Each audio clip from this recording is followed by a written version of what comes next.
la céramique architecturale, c'est pas que Villefranche? Ah bah non. Moi, je pensais que c'était le... Ah non, ils ont travaillé pour la France et plus.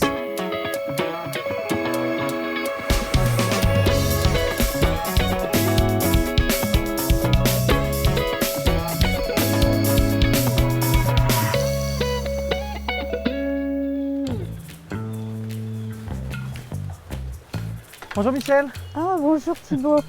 qu'est-ce que vous prenez en photo? Ah, je suis en train de prendre des photos sur les céramiques architecturales.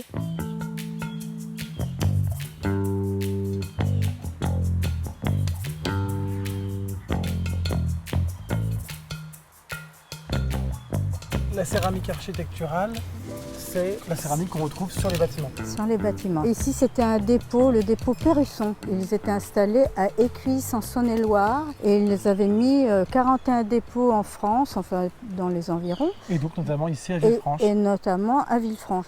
Alors ça, moi j'appelle ça la maison catalogue parce que vous voyez toutes les céramiques qu'il y a sur la façade de... C'est un peu comme si on avait le catalogue de Perrusson sur la façade. Voilà, c'est tout à fait ça. Et donc là, on a d'un côté le canal de Berry, de l'autre Le Perrusson. dépôt. Quel est le lien entre Perrusson et le canal de Berry? Alors c'est le transport. Ils prenaient le canal jusqu'à la gare tournante. Et de la gare tournante, c'est là qu'ils déchargeaient, ils tournaient et ils retournaient vers Écuisse.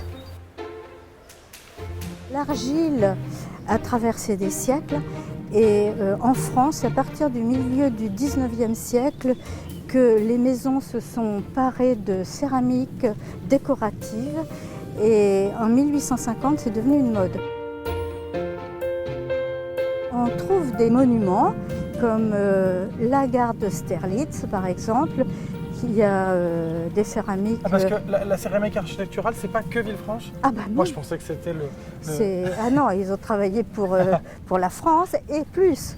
Donc il y a la gare de Sterlitz. Ensuite, vous avez les hospices de Beaune avec une toiture recouverte de céramique polychrome à Nice. L'église orthodoxe, par exemple, ça forme des fresques décoratives. Ah ben voilà, on y arrive. Là, effectivement, on avait bien la place de faire demi-tour. Oui, oui. Donc les péniches arrivaient de quel côté? Alors ils arrivaient par derrière, là. Ils arrivaient, ils se stationnaient, on peut dire, s'arrêtaient là. Ils déchargeaient et puis ils faisaient leur manœuvre et ils repartaient vers Écuisse. Et donc on va s'écarter un peu du canal et on va aller à donc Romorantin. on va aller à Romorantin voir cette belle collection qui est la plus belle de France et d'Europe. Très bien. Voilà. Et allons on y va découvrir cette collection. Voilà. Direction la fabrique Normand. Direction de la fabrique Normand, exactement. Donc ici, nous voilà à la fabrique Normand de Romorantin. Exactement. Alors vous voyez, tout à l'heure, nous étions à Villefranche. Qu'est-ce que vous remarquez? Oui, je reconnais très bien. Ça, c'est le dépôt de Perrusson, dans lequel on était tout à l'heure. Oui. Et donc ici, en fait, on retrouve les céramiques juste à côté, c'est ça? Voilà, il y a les frises qu'on voit là. Donc ici, on est sur une collection énorme, en fait. Oui, c'est la collection. On appelle ça la collection Pasquet. C'est Michel Pasquet, et il a rassemblé 7000 pièces, dont 2300 décors de céramique, terre cuite et vernissée. D'accord.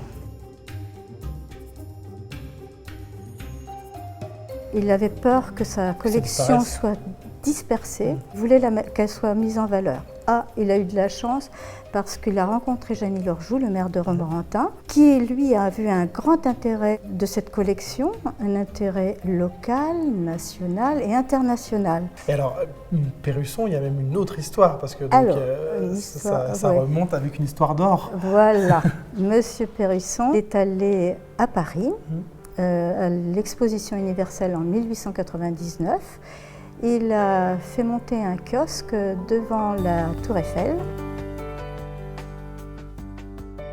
Il a remporté la médaille d'or, ce qui lui a permis d'augmenter ses commandes, son carnet d'adresse. Voilà. Donc Monsieur Perrusson a progressé comme ça grâce à cette médaille. Ici, on a un beau palmarès de tout ce qu'il a pu entreprendre. Oui. Merci beaucoup Michel de m'avoir fait découvrir toute cette céramique, cette belle collection. Je vous souhaite vraiment des belles découvertes. Oui. Ah, mais je vais être beaucoup plus attentif maintenant. Ah bah voilà. Maintenant, Donc je saurai les repérer. Puis à bientôt, bientôt au bord du canal ou ailleurs. Voilà, tout à fait. Merci beaucoup.